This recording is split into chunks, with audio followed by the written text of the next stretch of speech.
Good morning, I'm Nick Gowing. I have been an international broadcaster. I'm now founder and director of a project about thinking the unthinkable, and that's what many of you are here to do. I'd like to introduce immediately Jack Ma, and I'd like to introduce Jack to come up and join me on the platform.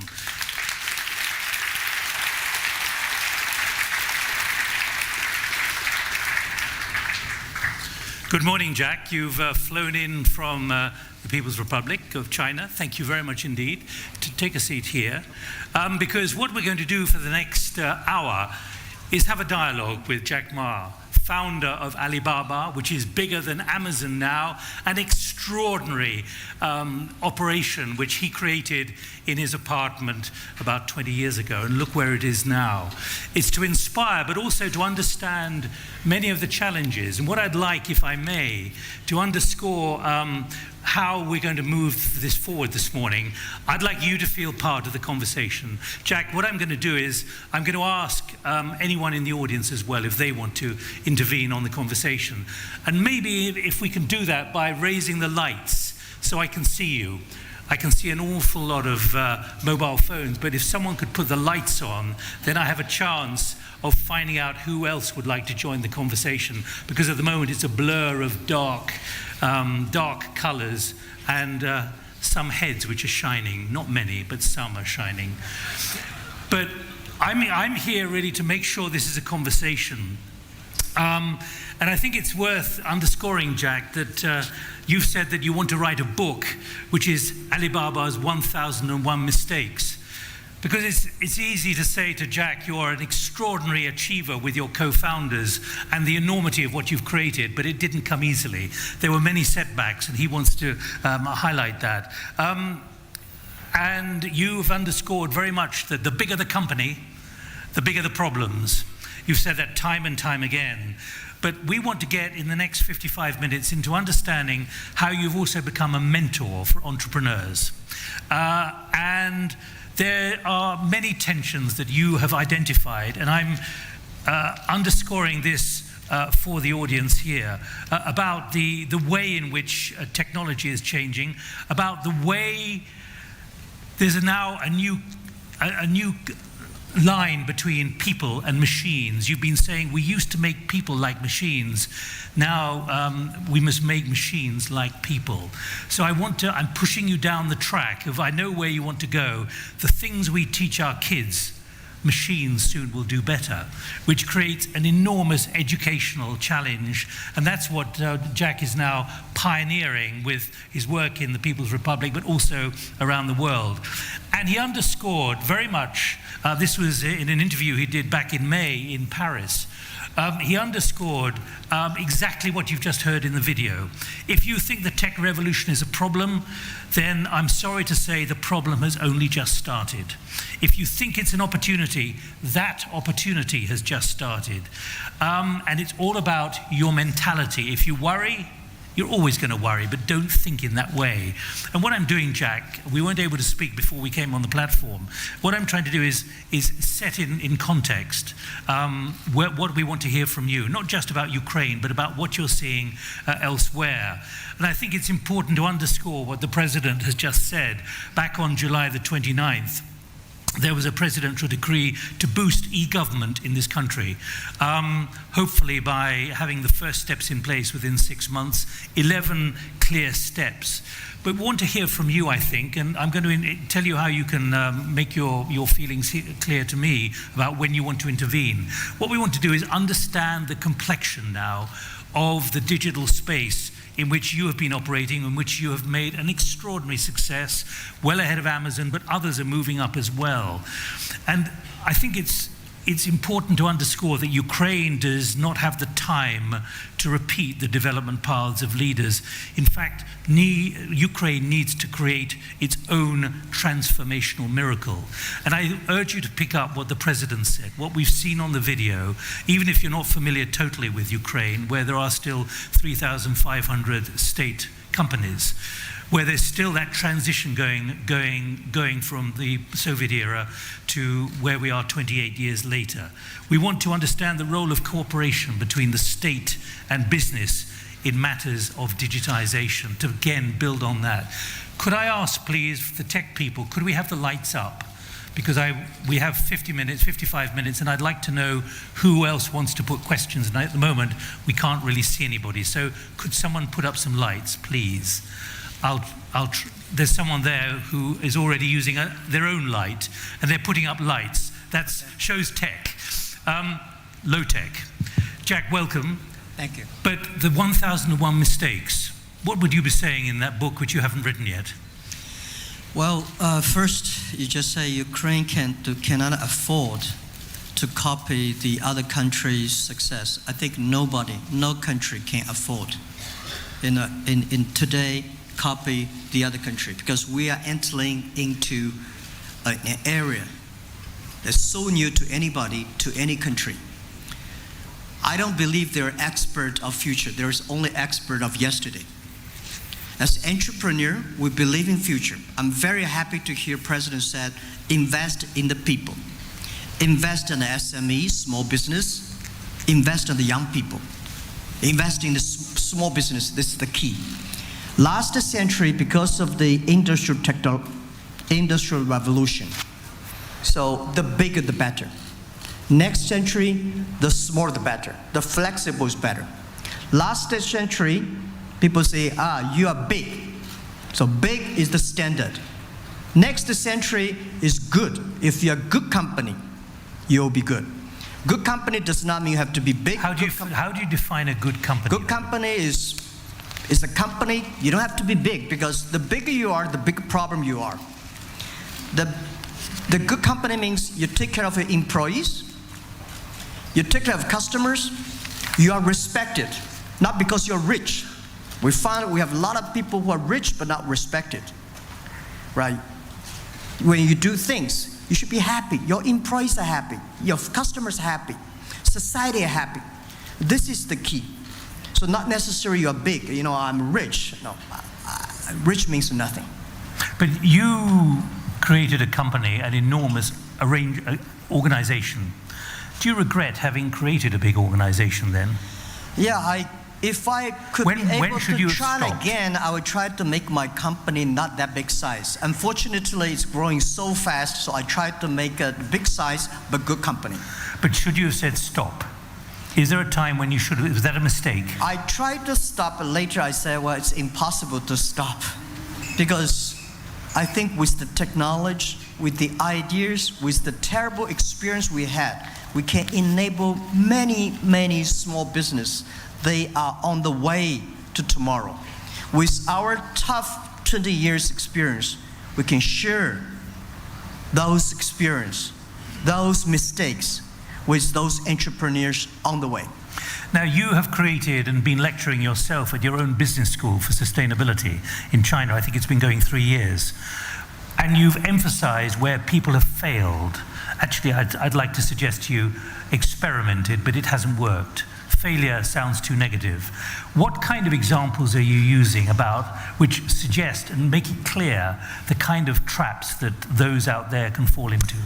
Well, only when you give up, it's a failure. If you don't give up, it's just a mistake. Mistake is the best fertilizer for tomorrow's success. I think for a company like Alibaba, people say, hey guys, you're so lucky in 20 years.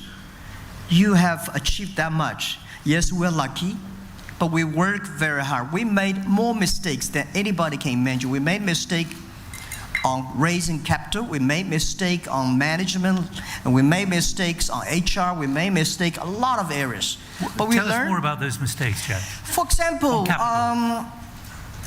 when we don't have money, we don't make big mistakes. When I raised the $5 million US, I think, wow, I'm rich. So I tried to hire a lot of higher-ranking people from those Fortune 500.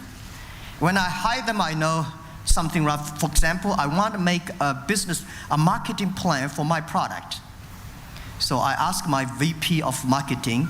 He said he made a plan for $30 million. And I said, I only have $5 million. He said, Jack, I have never made any marketing plan below $20 million.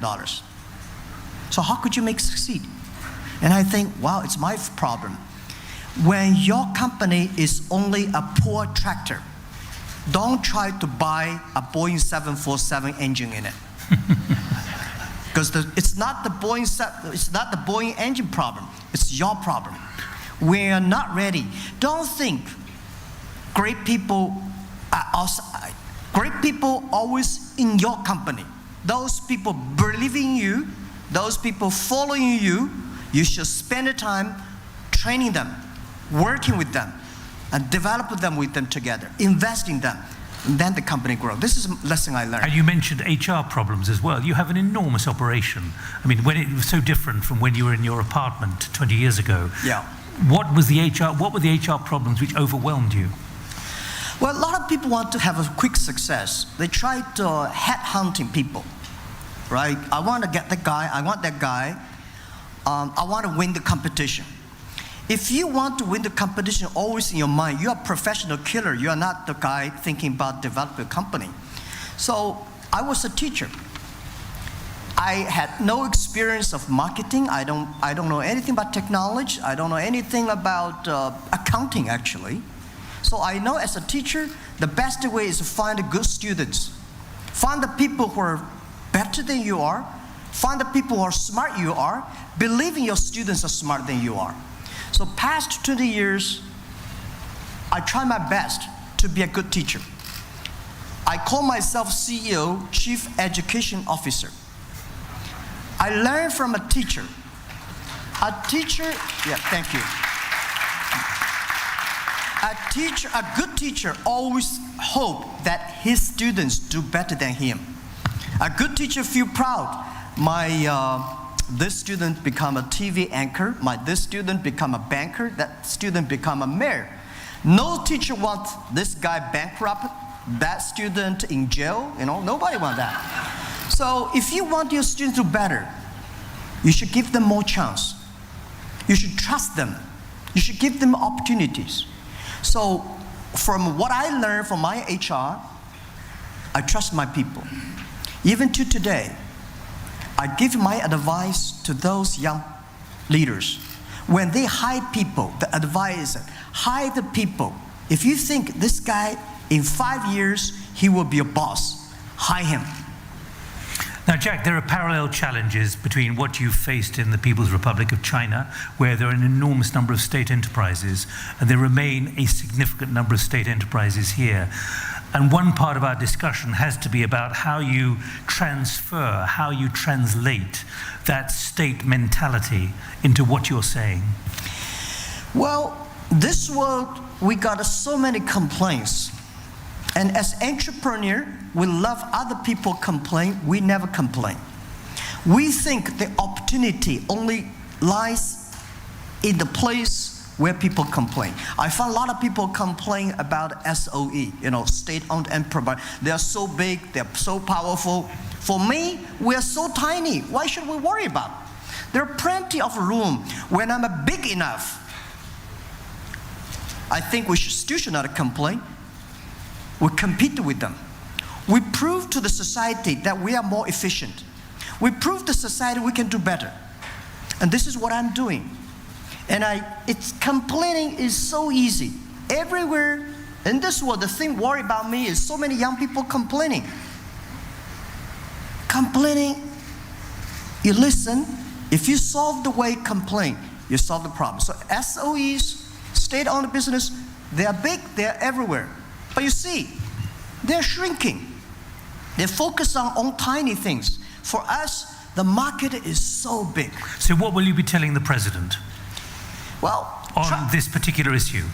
My advice to the country, to the people, is that develop private sectors. Trust entrepreneurs. And I think there are a lot of SOE leaders in China. They are great entrepreneurs. They have more problems. They have to care more than we do. They take more responsibility than we do. And when you are small, think about how you survive, how you develop, how you can put your people, customer first. Do not think about those guys, big. When I was young, I hate Microsoft, IBM, Oracle, these big companies. And I then I think, well, What do they think of you now? they're probably scared of us. But this is why this is the chance for everybody. And I hope someday more young people think, we will defeat Alibaba. We will do better. If we give us time, if we give us a chance, we don't complain, we improve, they have the chance. So how do you develop the innovative ecosystem, the speed that is necessary, given the enormity of change, which the video really emphasized in a way that certainly our project is underscoring, thinking the unthinkable, the speed at which things are happening, the level of disruption. How do you create a self-confident, innovative ecosystem which can capitalize on digitization? People and demanding. First, as entrepreneur, you should foresee the future. If you know the technology is coming, you cannot stop it, embrace it. But many think it's not going to affect me. It's an unthinkable. We would say it's unpalatable. You're turning blind eyes. You're assuming that the way it's been is the way it's going to be. Well, I think you worry too much. As entrepreneur, we believe the future. I know if I cannot be there, somebody will be there. If I cannot be there, I hire people who can be there. If I'm not smart enough, I follow the people who are smarter than I am. So I'm not the guy worry too much about future. I worry a lot about the people's worry. Today, the biggest worry is the worry itself. You worry about the privacy, you worry about security, you worry about the government, worry about SOEs. What to worry about? You worry, it comes. You don't worry, it comes. As an entrepreneur, let's do. There are so many things you can do.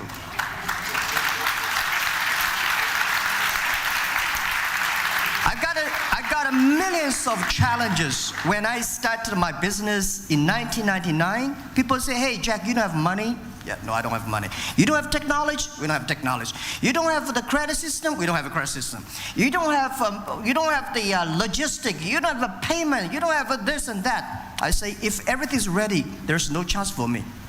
Let me ask you, Jack, what's your definition of the future? I'm going to be not facetious, but pragmatic here. People say, let's think about 2030. Well, I'd put to you that 2030 is 10 hours from now. In other words, the future is happening much quicker than anyone really wants to imagine. Do you think that this is a serious mindset, culture problem? Yeah.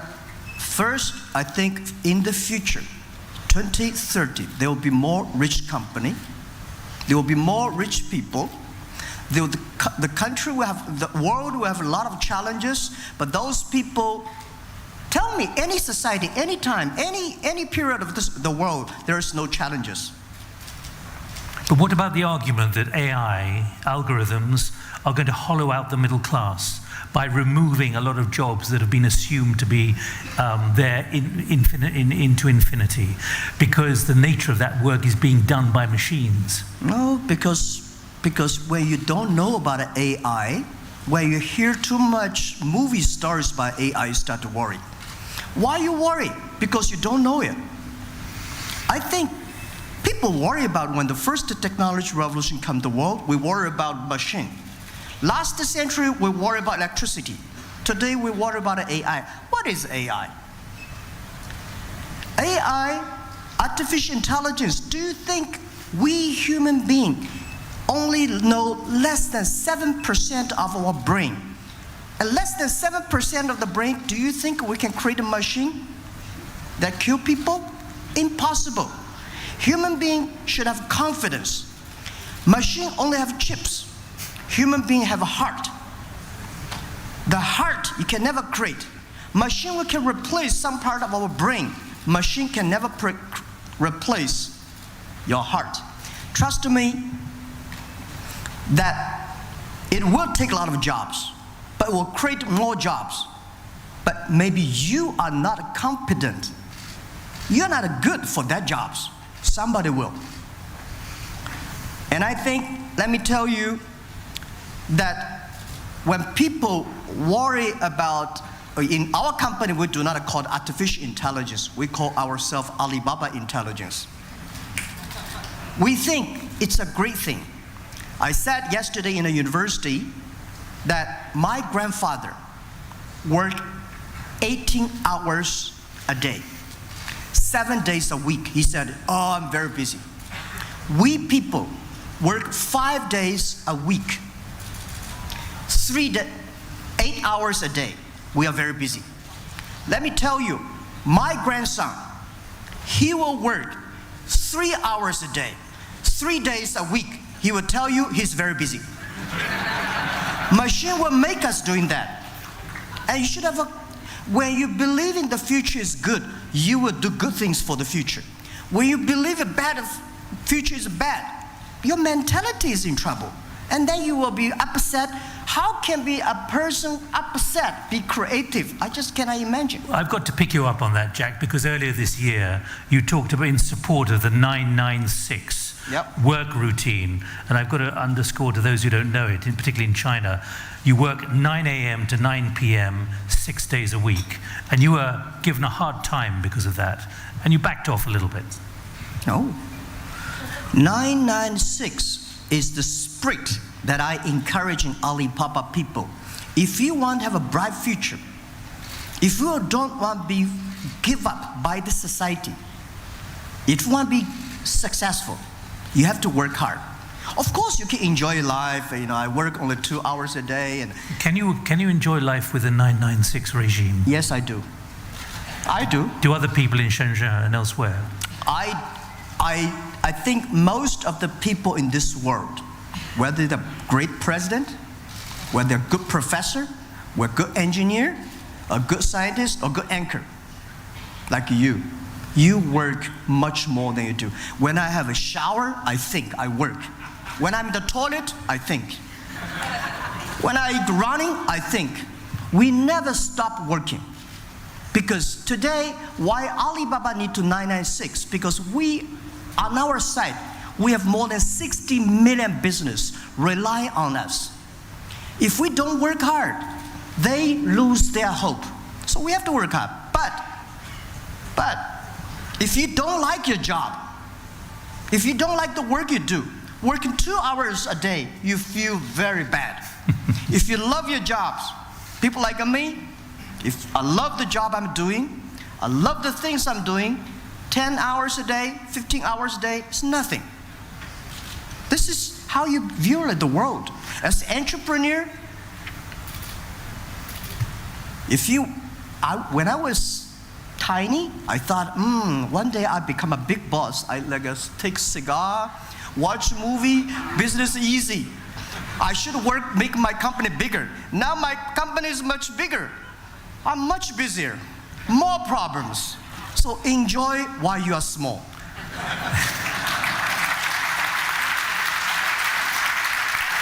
Big company does not mean money big.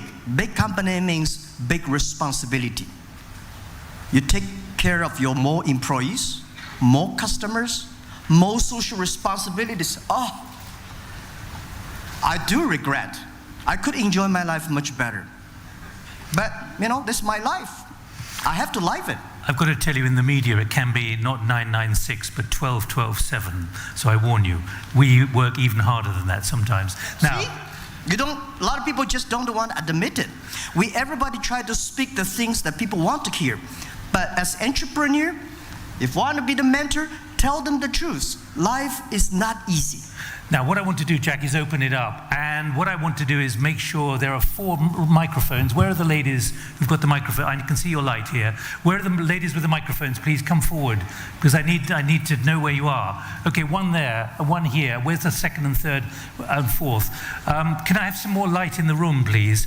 And I'm preparing, because can you help me? There's a gentleman here, 4 or 5, and they're all using their phones to tell me where they are. Can you come in and get a microphone here? Thank you. Let's have some more light. And over here as well, someone here. But I want to position the microphones and move around fast. And Jack, do you have a headset? Do you have translation or not?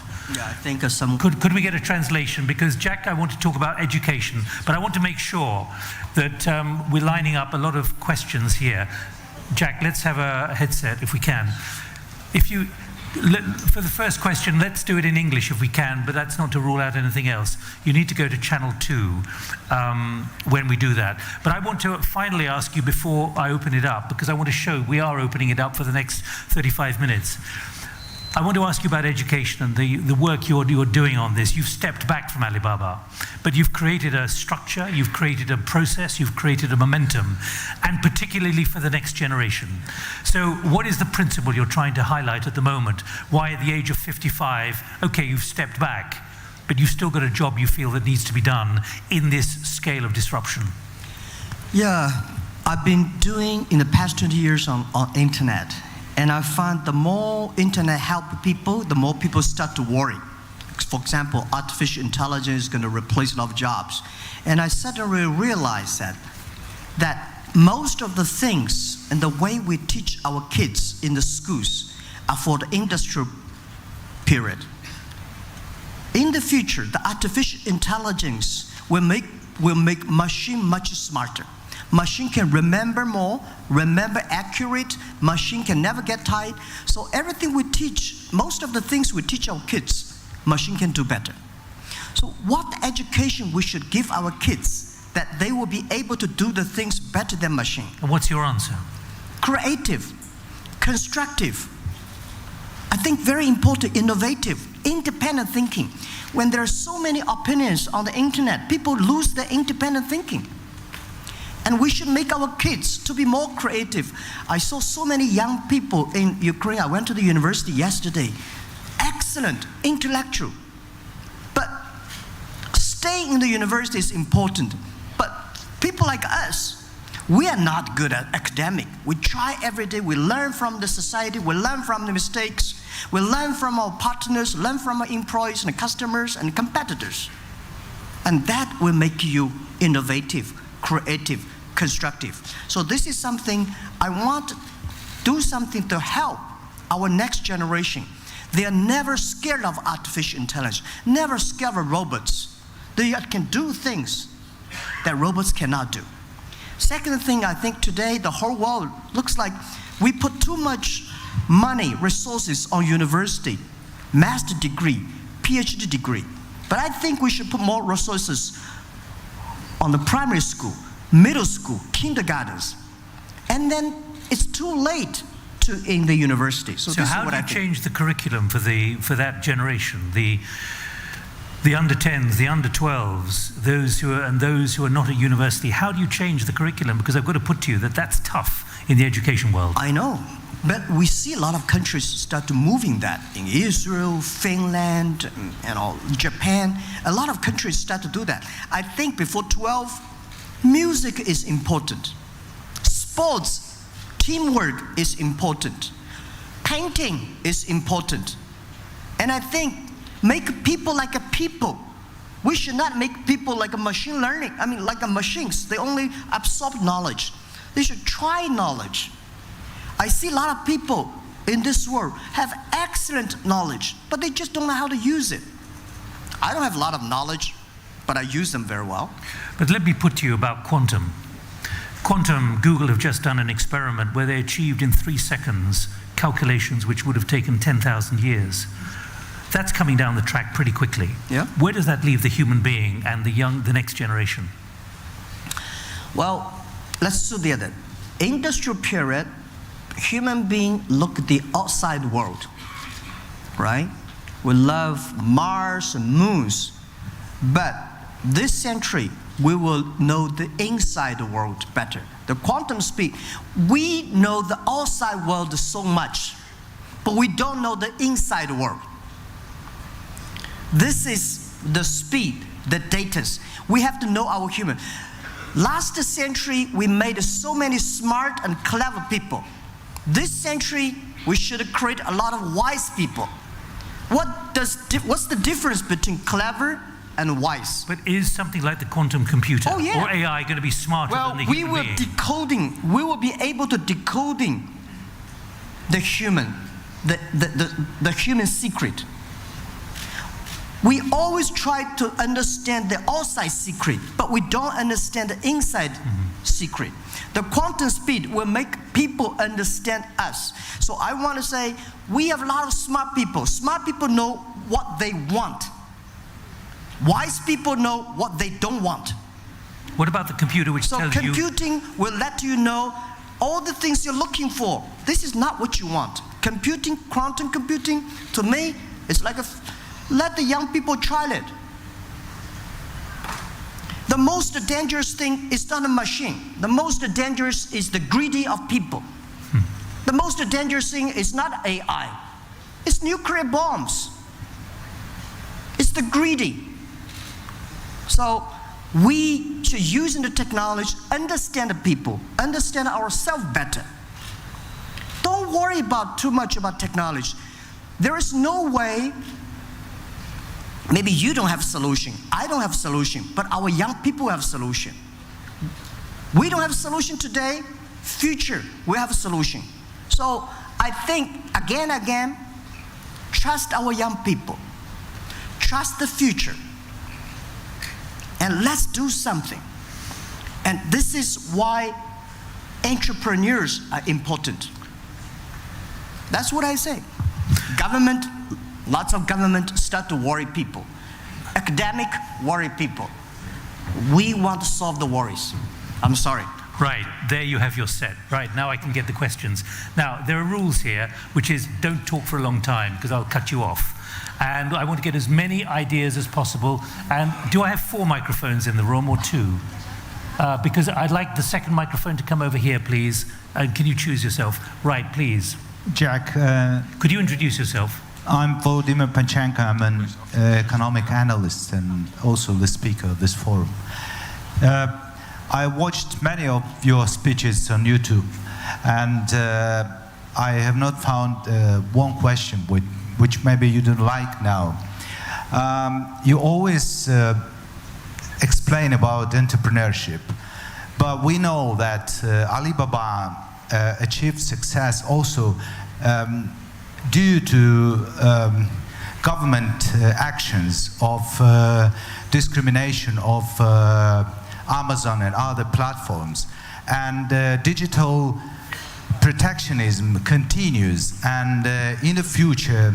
Okay, quick please. So the question, what do you think it helped you? And the other question, Ukraine is a small market as compared to China. What is the government's role in digital development of Ukraine? I want to get as many questions in as possible, Jack. Okay, first, give me one example that China government helped me fight against my competitors with Amazon, eBay. I'm probably famous in China for fighting with government. I fight with any ministry.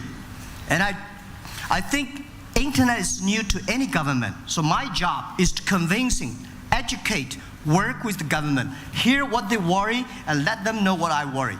We kick eBay out of China. It's not government kick eBay out of China. Amazon was there 20 years ago.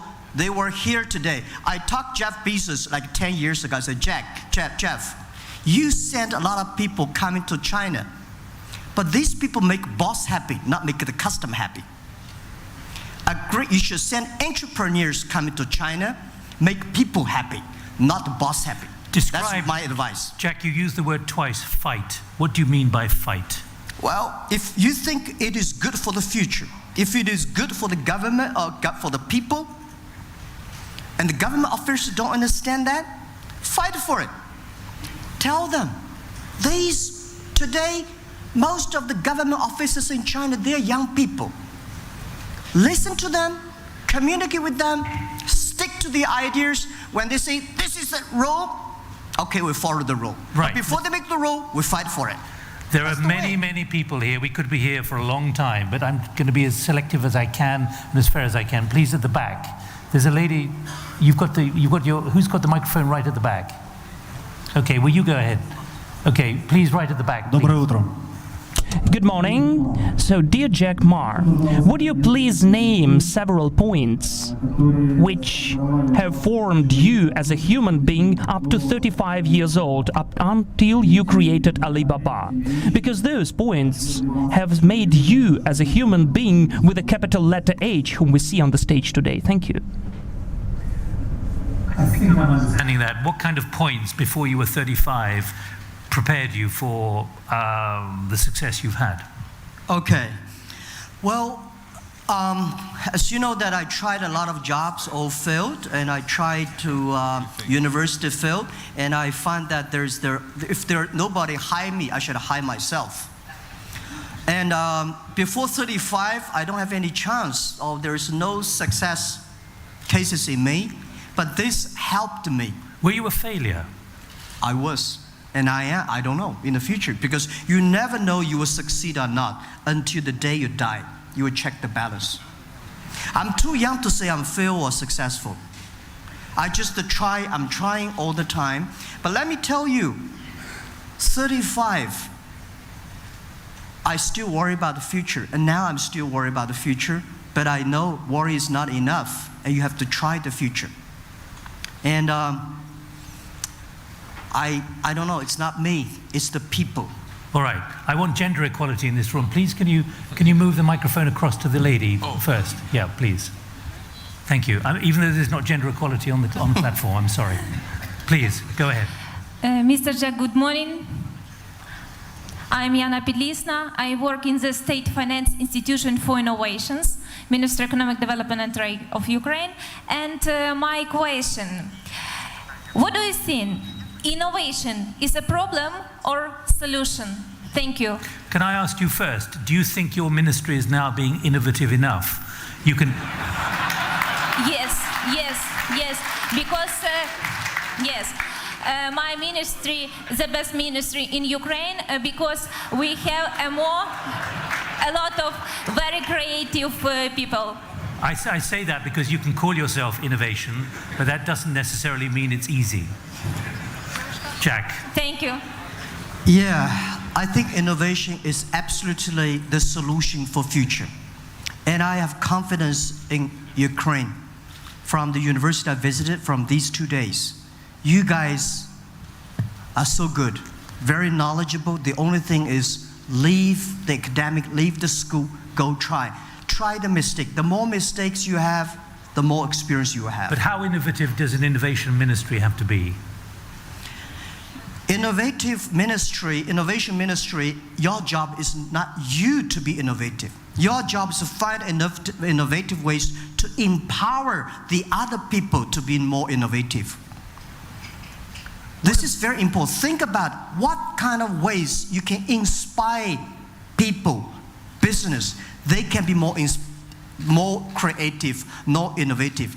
I find a lot of government officers try to be innovative themselves. No, this is not the way. The way is, how can I make him happier? How can I make him be more creative? How can I make him more constructive? How can I make him be strong when he faces the challenges? This is what the ministry, make the policies right. Make the policy that can inspire people. Because you know what it's like in ministries.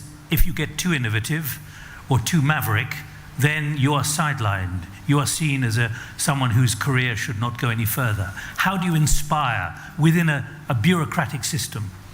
Change the system.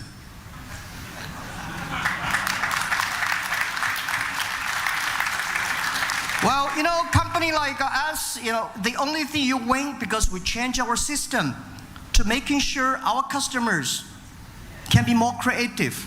Our small business can benefit from e-commerce. So if you don't like there's a way. If you like your ministry, join the ministry, helping others. If you don't like the ministry, either you don't join the ministry, or you join the ministry, change the ministry. There's no other solutions, right? All right, well, it's a pity the president isn't here about changing the system. And the Prime Minister will be here tomorrow. Yeah. Right, I'm going to leave that hanging, just change the system. Let me go to the back there, please. And by the way, Good morning, There's another lady over there, please. Yes, thank you. My name is Alena Korolenko. I'm the owner of firm Agora International, and I have a question regarding, in your opinion, what is more important, to invest in employees' MBAs or in development of their soft skills? And also, do you use any coaching techniques in your company, and which of them do you think are really working? Thank you. Could I ask you before you Sure. hand the microphone on, do you find value in those who come to you with MBAs? Not always. That's why I'm That's why asking. you're asking the question, Jack. Well, honestly, I don't like a lot of MBA schools, and I don't encourage my people to study MBAs. I sent a lot of excellent young people in early days of Alibaba to MBAs. They were so smart before I sent them. When they came back, they're not smart. Let Hang me on. tell you one thing that is very important. Did everyone hear that? When you sent them to the MBA, they were smart. Yeah. When they came back, they were not so smart. Yeah. Good. They start to think this is a book set, because the MBAs, they focus too much on successful stories. Business is like a battlefield. When you do business, you have to learn the mistake the other people do. If you learn too many successful stories, you think success is so easy, so simple. When you know there's a lot of people, the world, those people who fail, always the same reasons. Those people who succeed, there are a lot of reasons. So learn from the other people's mistakes. That will make you more powerful, that will make you more knowledgeable. I don't like so many schools, MBA schools, just to give in so many cases. I just waited for one more minute about that. It's serious. One of the very famous universities, MBA university, came to Alibaba early days. They said, we want to write a case study for Alibaba. They spent 1 week. They studied here, then they came to me and said, Jack, this is case study. I read it. I said, no, this is not me. They said, no, it's you. I said, no, it's not our company. He said, no, you don't realize it's your company. Then he asked me to sign, and I signed it because maybe I don't know who I am, so I signed it. Later years, there is a case study of that in many schools, and every year I was invited to the school to listen to the MBA case study. They always put a competitor of and Alibaba. After class, every time they voted, Alibaba will fail, competitor will win. But every year, we win, competitor die. So, don't trust that, right? Okay, well, Trust the innovative ideas. I ought to ask you if there's anyone from a business school who wants to defend MBAs here and their revenue streams. Is there anyone? Put up 2 hands. Are you from a business school? Actually, I'm not. Well, okay, well, I'll come to you. But I have a question. Okay, well, if anyone from a business school really wants to defend MBAs, now's the moment, please. Yes. Hello, Mr. Ma. My name is Anton Artamonov. I'm from KPMG. Actually, KPMG named you a top 3 entrepreneur. Apart from that, I share your passion for Chen Shi Taizi Chuan. And my teacher is a personal disciple of Chen Yu. Can you tell us how Chen Shi Taizi Chuan helped you in your business and basically become who you are? Many people just don't know about this. All right, thank you. Please, move the microphone to the gentleman with the light in front, please. You take the microphone next, please, Jack. Yeah, Tai Chi, what is a Tai Chi Chuan is a philosophy, and Tai Chi Chuan is a way of martial arts. And what I learned that is soft and hard and a balance when you know when to give up, when to insist. So I learned a lot from that. It's a great philosophy. Thank you. Please, the lady there. OK， 马云先生你好，大家很高兴有机会看到你来乌克兰。I switch to English, OK. I represent Ukrainian Sinologist Association. It's a group of people really working hard to make Chinese-Ukrainian relationship stronger. And without government support, it's really impossible. and government has a strategy how to develop economy. Unfortunately, at the moment, Ukrainian-Chinese relationship, it's not really developed. That's why investment in a very low level. Can you have any message to our present President Zelensky about that? Because everybody's really worried. China is economy #1 in the world. #2, sorry, it's my forecast. #2 in the world. Thank you. Jack. Yeah, I think you have a brilliant president. He's young, passionate, and you have a young government, and he's just been president for a few months, right? So give him some chance and time. What he said, I love it. Invest in the people, invest on the future, and invest in SME. This is very important for China-Ukraine relationship. And I admire Ukraine for a long, long time. This is my first trip in Ukraine. You guys are so lucky. Beautiful land, intelligent man, beautiful women. How could in this world there was such great combination, right? And you know that the people, normally those people who handsome, they're not clever. People like me, ugly, but we know something, right? But this nation, such colorful history. So I think China, Ukraine would definitely work more. I'm thinking about inviting many of my business friends come to Ukraine. Opportunities here. And your system, your young government, and your people, and your land. Huge potential. I should say... I'm not speaking like a politician. I speak like a business people. I should tell you there are a lot of energetic people who want to ask questions, but Johan Eliash, who's going to be on the next panel, the CEO of HEAD, when they announced they were investing in Ukraine, said, and I was going to say this later, I believe that Ukraine offers the best opportunities for competitive manufacturing in this part of the world, even better than in China. Possible. Well, we'll hear from him in a moment. Who else has got the microphone, please? Hello. Where are you? Well, speak. Natalia Mykolska. Stanford University, former trade minister of Ukraine. I'm a big believer in Ukraine, in innovation and international trade. And I would like to ask a question about trade war and technology war between US and China. Definitely it affects your business, but I believe that's a chance for Ukraine. That's the first question. And the second question, just to deliberate on what you said about opportunities in Ukraine. What would make you invest in Ukraine? Not just look at the opportunities. Okay, thank you. Well, I'm a believer of trade, and I'm a believer of free trade. And unfortunately today, the world, people seems that don't like trade a lot. And this is the job that people like us should fighting for. And I try my best. And I think the China-US trade war, the trade problems, is going to be solved. But we should not, when trade stops, the war starts. Trade is something, it's not you're buying things from others, you are respecting the other culture. Because you love the other culture, you start to trade.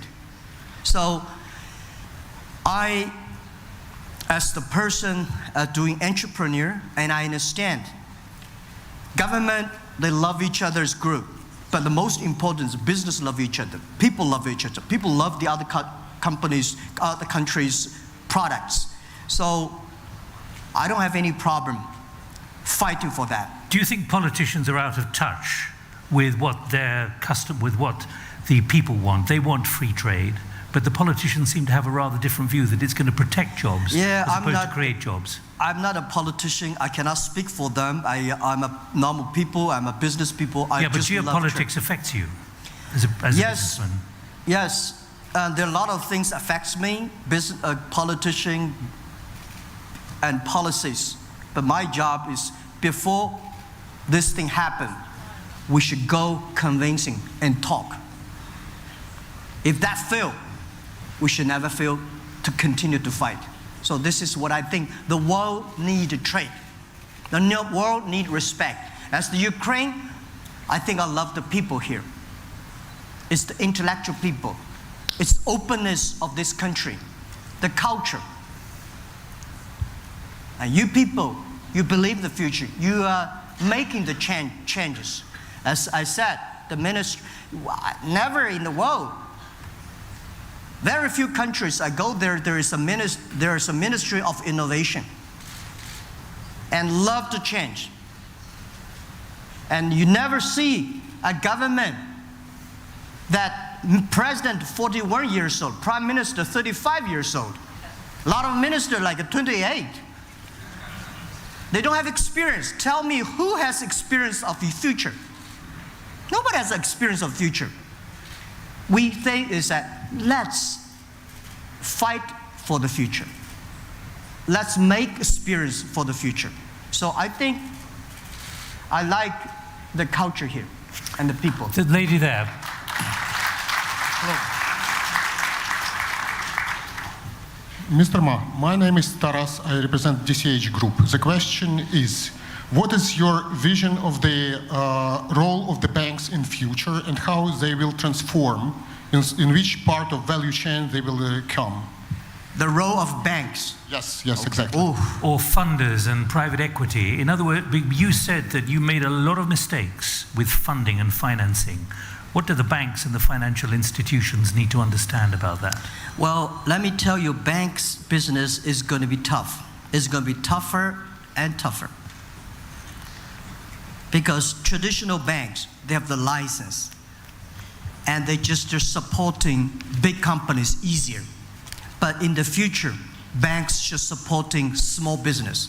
Bank should support individual, young people. And that is the skills that traditional banks don't have. But today, because of the data, because of the internet, new banks will come. Let me tell you one thing. Well, you are a bank. Alibaba's got a bank. We are not a bank. We try to help banks. Let me tell you one thing. This is very serious. The world, because of the technology revolution, a lot of things will change. The thing will change is a lot of system. Trading system is going to change. Trade will change. Banking, financing will change. A lot of logistics will be changed. It's opportunity for everybody. The good news or the bad news is all the banks will face challenges. But they're facing them already. These are existential challenges. It's just the beginning. I'm sorry to say, it's just the beginning. Try to change, embrace the technology. Try to focus your eyes from big companies to small companies, to the successful people, to the young people. This change, take the technology, try to change yourself, not to change the customers. Impossible. Change yourself to meet the needs of small, young, tiny. That's no chance. Is that the advice you're giving to banks? Yes. Are they adapting fast enough? I have successfully convinced a lot of banks in China, and I'm trying to convince more banks.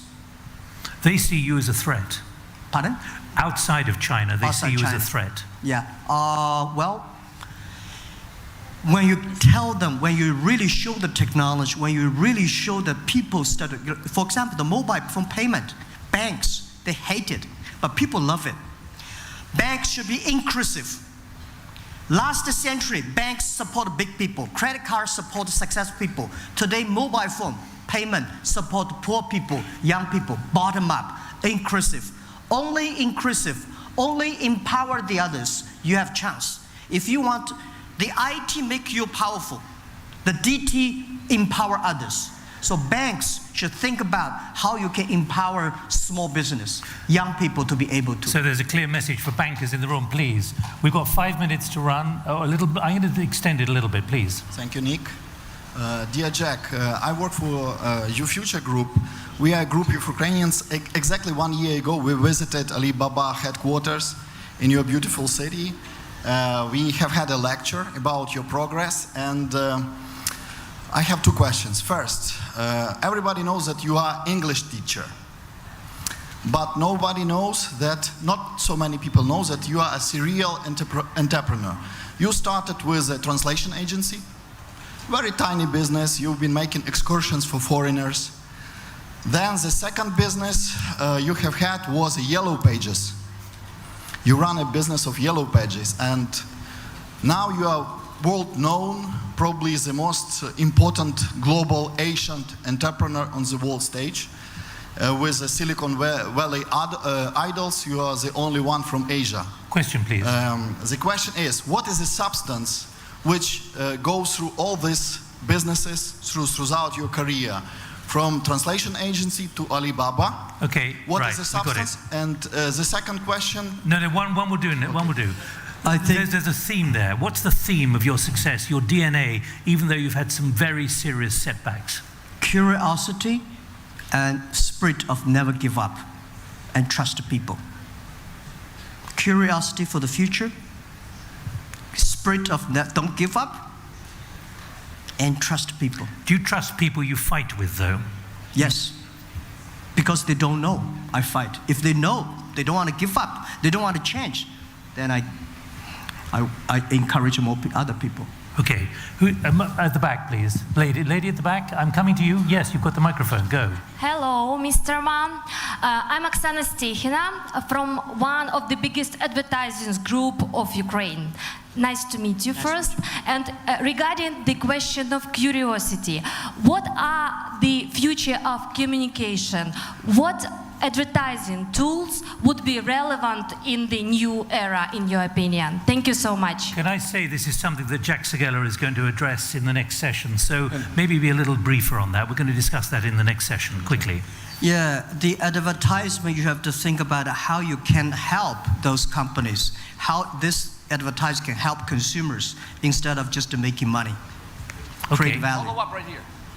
Пан Джекман, я хотів вам зробити Mr. Ma, I wanted to ask you how you evaluate your employees in your company and how you identify the potential employees that will grow inside of your company. So how you evaluate the employees and how you identify the potential growers. HR mistakes, Jack. Yeah, we evaluate our employees by value and results. Both are very important. How do you define value? We have 6 values. In Alibaba, every 6 values, every quarter, we value everybody. We Is that review money? everybody. Is that value, financial value? It's not financial value, it's the performance results value. And then the performance. If you're good value and performance, and then we will upgrade you to the leaderships.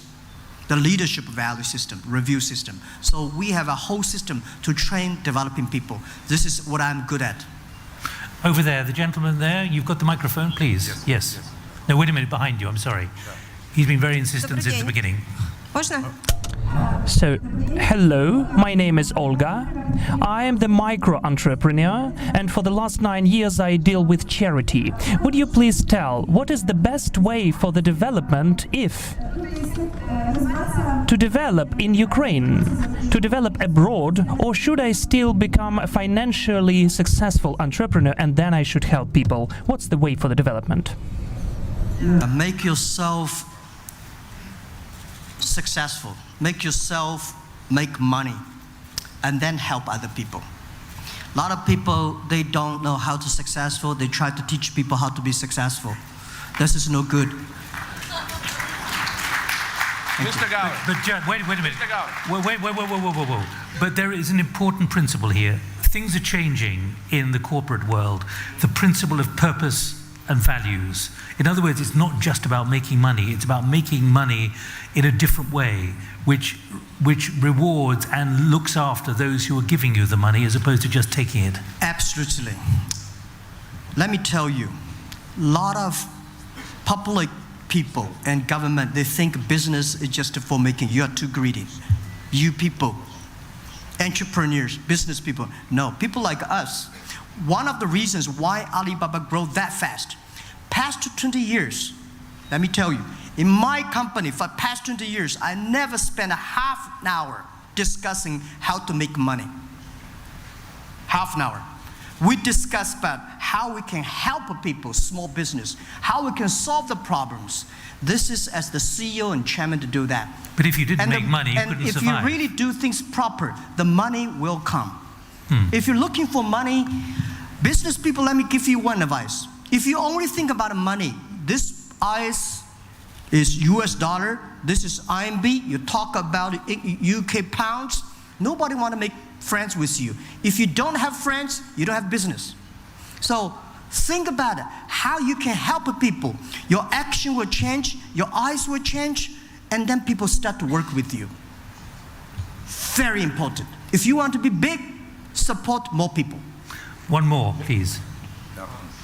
马老师你好。I represent 7K Express International, and I have a question for you. What are the main conditions for smooth Ukraine-China export in e-commerce? 请让我用中文再重复一遍。作为面向乌克兰做中乌出口的跨境电商，在乌克兰先决条件是什么？目前乌克兰的条件是否可以已经符合中乌跨境电商的平台或通道 So he wants to know that how can improving the Ukraine e-commerce with China. I was very disappointing, and I will go back and ask my team, although I'm not the chairman, I will check. From AliExpress come to Ukraine takes about 47 days. I just can't believe this. I will go back. This is like in last century.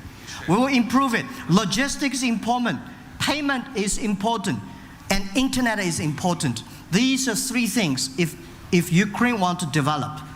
Infrastructure of internet capacity, logistics, and e-payment, and entrepreneurs. If the four things are ready, I think Ukraine has a huge potential on internet.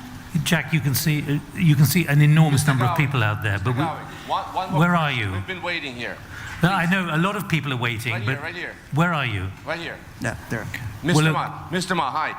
Peter Zalmayev, Prямой TV channel, and I mean, we heard an optimistic note here from the president about the investment opportunities, etc. But we all know that freedom of press is extremely important to the development of a healthy business environment. And there have been problems with the new government and its tolerance of free press, of criticism. And I know China has also had its share of problems when it comes to free press, freedom of expression. How important do you think it is to be able to express one's opinions freely for the development of healthy business environment? Thank you. Because that's what you have very significantly in China with Weibo and so on. You have an enormous capacity to talk and to communicate. Well, it depends what do you want to do. People like me, in the company, we have a lot of people want to free talk and this and that. And I say, we earn the right to speak.